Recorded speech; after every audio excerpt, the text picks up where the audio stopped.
ஆதரவற்றோர் இல்லத்தில் தங்கியிருக்கும் மோகன் சர்மாவுக்கு 1,00,000 கொடுத்து உதவியிருக்கிறார் சூப்பர் ஸ்டார் ரஜினிகாந்த். அவரின் நிலைமையை குறித்து தெரிய வந்ததும் உதவிய ரஜினிகாந்தை ரசிகர்கள் பாராட்டி கொண்டிருக்கிறாங்க. அதாவது நடிகர், தயாரிப்பாளர், இயக்குனர், திரைக்கதை எழுத்தாளர் என பன்முக திறமை கொண்ட மோகன் சர்மா தற்போது தன்னை பார்த்து கொள்ள யாரும் இல்லாமல் தமிழகத்தில் இருக்கும் ஆதரவற்ற முதியோர்கள் வசிக்கும் இல்லத்தில் இருக்கிறார். வேறு வழியில்லாமல் இங்கு தங்கியிருப்பதாக கூறியிருக்கிறார் மோகன் சர்மா. நல்ல படங்களை தயாரித்த அவர் தற்போது மருந்து மாத்திரை வாங்க பணமில்லாமல் இருப்பதாக தெரிவித்தார். முதியோர் இல்லத்தில் தங்க இடமும் சாப்பாடும் கிடைக்கிறது, ஆனால் மருந்து வாங்கதான் காசு இல்லை என்றார். இது குறித்து அறிந்த சூப்பர் ஸ்டார் ரஜினிகாந்த் உடனடியாக அவருக்கு 1,00,000 கொடுத்திருக்கிறார். அது பற்றி மோகன் சர்மா என்ன சொல்லியிருக்கிறாங்கன்னா, 20 படங்களை தயாரித்தேன், 2 படங்களை இயக்கினேன். நான் இயக்கிய 2 படங்களும் நிறைய விருதுகள் கிடைத்தது. அதில் நம்ம கிராமம் படத்திற்கு தமிழக அரசின் விருது கிடைச்சது. பிலிம் சேம்பர் தலைவராக இருந்தேன். கடைசியில் நான் கும்மிடிப்பூண்டி அருகில் இருக்கும் கிராமத்தில் அமைந்திருக்கும் முதியோர் இல்லத்தில் இருக்கிறேன். ஒரு தயாரிப்பாளரான எனக்கு இந்த நிலைமை. கவனமாக இருங்க என்று சொல்லிக் கொள்கிறேன். நல்ல படம் இருக்கிறேன் என யாரும் என் நிலைமைக்கு வந்துவிட வேண்டாம். ரோட்டரி சங்க தலைவராக இருந்ததால் இங்கு எல்லாம் இலவசமாக கிடைக்கிறது.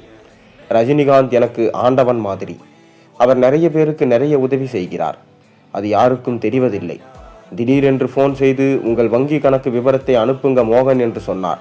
நானும் அனுப்பவே 1,00,000 டெபாசிட் செய்தார்.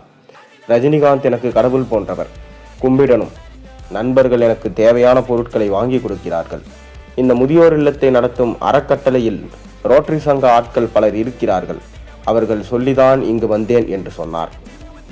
மோகன் சர்மாவுக்கு ஒரு மகன் இருக்கிறார். அப்பாவை பார்த்து கொள்கிறேன் என்று மகன் சொல்லியும் கூட அந்த நேரத்தில் ஜெர்மனியில் வேலை கிடைத்தால் நீ போப்பா, நான் இருந்து கொள்கிறேன் என அனுப்பி வைத்து விட்டார் மோகன் சர்மா. மகனும் மருமகளும் ஜெர்மனியில் வசிக்கிறார்கள். 5 ஆண்டுகள் தனியாக வாழ்ந்து வந்த மோகன் சர்மா உடல்நிலை பாதிக்கப்பட்டு அறுவை சிகிச்சை செய்து கொண்டார். அதற்கு அதிகம் செலவான பிறகு பணம் இல்லாமல் போய்விட்டது. அதன் பிறகே தனியாக வசிக்க வேண்டாம் என்று முதியோர் இல்லத்திற்கு வந்துவிட்டார். நான் இந்த நிலையில் இருக்கிறேன், உதவுங்கள் என கேட்காமல் நான் எடுத்த நம்ம கிராமம் படத்தின் உரிமத்தை யாருக்காவது வாங்கினால் நன்றாயிருக்கும் என கூறியிருக்கிறார்.